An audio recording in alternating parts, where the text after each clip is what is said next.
ఏదైతే ప్రతిపక్షం లేని ప్రతిపక్షం వైఎస్ఆర్సీపీ చేస్తున్న ఆరోపణలన్నీ కూడా మరి వాళ్ళకి కంటి మీద కునికి లేకుండా చేస్తూ ఉన్నాం. సంక్షేమం అభివృద్ధి అనేది సంపాడులో తీసుకెళ్తా ఉన్నాం. ఏదైతే సూపర్ 6 అమలు చేయలేరు, అది సాధ్యమైన పని కాదు అని చెప్పి ఈ ప్రతిపక్షాలు అలర చేస్తూ ఉన్నాయో, మరి ఈ రోజున ఆగస్టు 15న మహిళలకు ఉచిత బస్సు స్త్రీ శక్తి అనే పేరు పెట్టడం జరిగింది. అదేవిధంగా రైతు భరోసా కూడా అన్నదాత సుఖీభవ రైతుల అకౌంట్లో 7,000 రూపాయలు కూడా పట్టడం జరిగింది. అలాగే ఉచిత సిలిండర్లు కూడా ఇంప్లిమెంట్ అవుతూ ఉంది. అన్నా క్యాంటీన్లు అన్నీ కూడా ఓపెన్ అవ్వడం జరిగినాయి. ఒక్కొక్కటిగా ఈ సూపర్ 6 అన్నీ ఇచ్చుకుంటూ వచ్చాం. అయితే తల్లికి వందనం కూడా ఎంతమంది పిల్లలకు ఉంటే అంతమందికి పిల్లలు కూడా ఇస్తామన్న రోజున మరి వాళ్ళందరూ కూడా ఎగతాళి చేయటం మీరు చూశారు. జగన్ గారు కూడా వెకిల్ చేష్టలు కూడా మీడియా ముందుకు వచ్చి చేయటం మనందరం చూసాం. మరి అవి వెకిల్ చేష్టలుగానే మిగిలిపోయి వాళ్ళందరూ అపహాస్యపాలు అయ్యారు. ఈ రోజున మేము సుపరిపాలనలో తొలి అడిగి వెళ్తుంటే ఎక్కడైనా సరే జనం నీరాజనాలు పడతా ఉన్నారు. వాళ్ళు ఏదైతే జనం మధ్యకి వెళ్తే అలరలు జరిగిపోతాయని పిచ్చ అపోహతో మరి ఎన్నో మాట్లాడుకుని వచ్చారు. మరి ఈ రోజున జగన్ సుపరిపాలన తొలి అడుగులో భాగంగా ఎన్ని కాన్స్టిట్యున్సీ మొత్తం రాష్ట్రంలో ఉన్న అన్ని కాన్స్టిట్యున్సీల్లో కూడా సగౌరవంగా తలెత్తుకుని మేము వెళ్ళగలుగుతా ఉన్నాం. ఈ స్త్రీ శక్తిలో ఏదైతే ఉచిత బస్సు ఉందో సుమారు రాష్ట్రంలో ఉన్న 11,800 బస్సుల్లో 74% బస్సులన్నీ కూడా ఈ ఉచిత బస్సు అయ్యేలాగా ఇంప్లిమెంట్ చేయడం జరిగింది. ఒక్కొక్కటిగా అన్నీ నెరవేర్చుకుంటూ వస్తున్నాం. ఎన్ని కష్టాలున్నా చంద్రబాబు నాయుడు గారు మరి నిరంతరం ఈ రాష్ట్రాన్ని అభివృద్ధి పదంలోనే కాకుండా సంక్షేమ ఫలాలన్నీ అందేలా చూసుకుంటూ మీరు అందరూ గమనించాలి. 4,000 రూపాయల పెన్షన్ కూడా ఈ దేశంలోనే ఎక్కడే ఇవ్వట్లేదు. మొదటి స్థానంలో మనం ఆంధ్ర రాష్ట్రం ఉందని చెప్పి తెలియజేసుకుంటూ, అలాగే 10,000, 15,000, 6,000 ఇవన్నీ కూడా ఏ రాష్ట్రంలో లేనటువంటివి. అదేవిధంగా చేనేత కార్మికులకు కూడా అతి త్వరలో 25,000 రూపాయలు కూడా ఇవ్వడం జరుగుతుంది. అలాగే ఉచిత కరెంట్ కూడా అనౌన్స్ చేయడం జరిగింది వాళ్ళందరికీ. అంటే ప్రతి ఒక్కరూ కూడా ప్రతి వ్యవస్థ ప్రతి కులం ఆ కుల వృత్తులు అన్నీ బాగుండాలని కోరుకునే మనిషి. గతంలో కూడా ఆదరణ అనే పథకంతో కుల వృత్తికి పనిముట్లు కూడా ఇవ్వడం జరిగింది. ఓన్లీ చంద్రబాబు నాయుడు గారు సారథ్యంలో మాత్రమే. మరి ఇలాంటి అభివృద్ధి సంక్షేమం సుమారు 1,200 కోట్లతో కూడా గుంతల రైతు రోడ్లు కూడా చేయడం జరిగింది. అయితే జగన్మోహన్ రెడ్డి విచిత్రంగా ప్రవర్తించడం ప్రజలందరూ కూడా అయోమయం పరిస్థితిలో ఉన్నారు. ఏంటంటే అధికారుల్ని తమ పనులను తాము చేసుకోకుండా మా వాళ్ళని అరెస్ట్ చేస్తే బట్టలు ఉడగొడతాం, మేము వస్తున్నామనే తప్పుడు సంకేతాన్ని వాళ్ళు ఇచ్చుకుంటా ఉన్నారు. ముందుగా వాళ్ళకి ప్రతిపక్షం లేదు అనే మాట మర్చిపోతా ఉన్నారు. ముందు ప్రతిపక్షంలో రావడానికి ట్రై చేయడం మానేసి నెక్స్ట్ టైం ఏదైనా ప్రతిపక్షంలోకి రావడానికి ట్రై చేయాలి తప్ప దొంగలే దొంగ అన్నట్టు నిన్న కూడా కొన్ని కామెంట్స్ చేశారు. ఆ కుటుంబం ఎంత బాధపడుతుందో వ్యక్తిని అరెస్ట్ చేస్తే, లేకపోతే అలా అన్యాయంగా కేసులు ఎలా పెట్టేశారని అయ్యని మాట్లాడతారు. అయితే నేను ఒకటే దలుస్తున్నాను. ఏదైతే జగన్మోహన్ రెడ్డి గత 5 ఏళ్ల పాలనలో ఏమైనా మంచి బ్రాండ్లు ఏమన్నా ఆ ప్రభుత్వంలో ఉన్నాయా అంటున్నాను. కమిషన్ల పేరు చెప్పి వాళ్ళందరినీ ఈ ఇండస్ట్రీస్ని ఎలా తరిమేశారు, ఎక్స్పాన్షన్ లేకుండా, లేకపోతే ఇండస్ట్రీస్ 40 ఇండస్ట్రీస్ దాటి ఎలా ఈ రాష్ట్రంలో గెంటేశారో అలాగే బ్రాండ్లు అందరినీ కూడా గెంటి సొంత బ్రాండ్లని ఆయన రకరకాల బ్రాండ్లు ఎప్పుడు ఇనలేనటువంటి ప్రెసిడెంట్ మెడల్ అని, యంగ్ స్టార్ అని రకరకాల బ్రాండ్లను రిలీజ్ చేసి మరి ప్రజల ఆరోగ్యాలతో ఆడుకున్నారు. ఆ రోజున పసిపిల్లోడిని అడిగినా సరే కల్తీ మందు అమ్ముతున్నారు ఆంధ్ర రాష్ట్రంలో అని చెప్పే రోజులవి.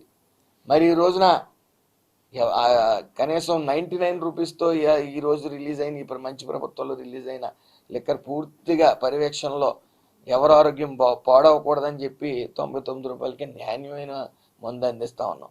ఆ రోజు కనీసం ప్రతిదీ డిజిటల్ పేమెంట్ పెట్టి ఓన్లీ మనీ ట్రాన్సాక్షన్ అనేది ఈ యొక్క లిక్కర్ పాలసీలో పెట్టడం జరిగింది. తద్వారానే అర్థమవుతా ఉంది అవినీతి ఎంత జరిగిందనేది క్లియర్గా అర్థమవుతా ఉంది. ప్రజలందరికీ తెలుసు వీళ్ళు అవినీతి చేశారని. ఇసుకను బంగారంలో అమ్మారు.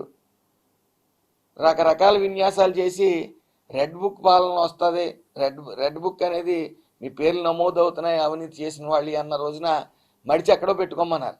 ఈరోజు ఆ రెడ్ బుక్ పేరు చెప్తుంటే వాళ్ళకి నిద్రలు పట్టట్లే. ఒకడు బాత్రూంలో కాలు జారి పడిపోతున్నాడు, వాడికి హార్ట్ అటాక్ వచ్చేస్తుంది. రకరకాల విన్యాసాలు చేశారు. మరి కొడాల నాని, పేరు నాని కానీ పిచ్చి కుక్కల్లో మురిగారు. మరి ఈ రోజున వాళ్ళకి ఎక్కడికి వెళ్ళాలో వాళ్ళకి ప్రతి క్షణం భయపడుతూ బతకవలసిన పరిస్థితి. భయపడుతుంది ఏదో చేస్తామని రెడ్ బుక్ గురించి కాదు, వాళ్ళు చేసిన అవినీతి గురించి. ఈరోజు లక్షలకి ఇంకా చెప్పాలంటే జగన్మోహన్ రెడ్డి ఎక్కడన్నా సరే గతంలో చూస్తే 50,000 కోట్లు అన్నారు, ఆఫ్టర్ ఆల్ 3,500 కోట్లు అని మళ్ళీ ఇప్పుడు అంటున్నారు అని చెప్తా ఉన్నారు. ఇందులో వాళ్ళకి కసిరెడ్డి ఎక్కువ తీసేసుకున్నాడు 3,000 కోట్లు, నా వరకు 300 కోట్లు ఇచ్చారు అని ఆయన అంటుంటే, జగన్మోహన్ రెడ్డి అంటుంటే, ఈ ఎక్సైజ్ మినిస్టర్ మాజీ ఎక్సైజ్ మినిస్టర్ మాత్రం నాకు అసలు ఏమీ తెలియదు, నాకు ఒక 1% వాటా కూడా ఇవ్వలేదని వాటాల కోసం కొట్టుకుని వాళ్ళే అప్రూవర్స్ కింద మారే పరిస్థితికి వాళ్ళు వచ్చారు. ఏదేమన్నప్పటికీ ఈ జగన్మోహన్ రెడ్డి అంటే టీంకి బుద్ధి రాదు.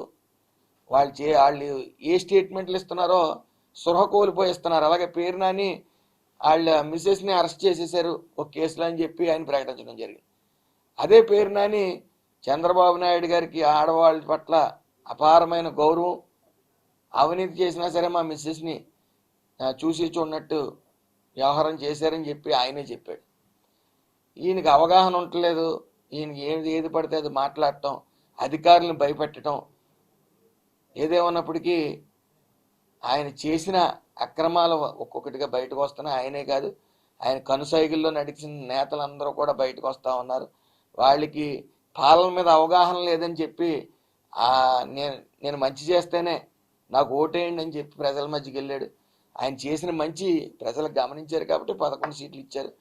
వీళ్ళు ఇప్పుడు ప్రవర్తించే తీరుని చూసి ఇంకా వీళ్ళకి బుద్ధి రాలేదని 1 లేక 2 సీట్లకు పరిమితం అయ్యే పరిస్థితి వాళ్ళే తెచ్చుకుంటున్నారు. ఏదేమన్నప్పటికీ ఈ రాష్ట్రంలో అనేక పెట్టుబడులు వస్తూ ఉన్నాయి. సుమారు 8 లక్షల కోట్లు పెట్టుబడి వచ్చాయి ఇప్పటి వరకు. సుమారు 10 లక్షల ఉద్యోగాలు కూడా భర్తీ చేయడానికి సిద్ధంగా ఉన్నాం. ఇది మంచి ప్రభుత్వాన్ని ప్రజల చేత అనిపించుకుంటూ సుపరిపాలనలో తొలడుగులో భాగంగా దిగ్విజయంగా మేము మొన్న నెలాఖరికి పూర్తి చేసుకున్నామని తెలియజేసుకుంటూ అందరికీ నమస్కారం. ఈ P4 అనేది చంద్రబాబు నాయుడు గారు విజనరీ. ఆయన పేదల పట్ల ఆయనకున్న చిత్తశుద్ధి. ఎవరైతే సెంటు స్థలం లేక వాళ్ళు రెక్కాడితే డొక్కాడిని బతుకన్నా దిగువ స్థాయిలో ఉన్న వాళ్ళందరినీ గుర్తించి వాళ్ళందరికీ ఇటు అధికారులు ఇటు ప్రజలు అందరూ కూడా, ఇటు నాయకులు అందరూ కూడా మరి వీళ్ళని జీవితాల్లో గెట్టిన అయ్యే విధంగా సుమారు 19వ తారీఖున 2,50,000 మంది నుంచి 5 లక్షల మందికి మరి వాళ్ళందరూ కూడా జీవితాల్లో వెలుగు చూడాలనే మంచి ఉద్దేశంతో ఈ P4 కార్యక్రమం పెట్టారు.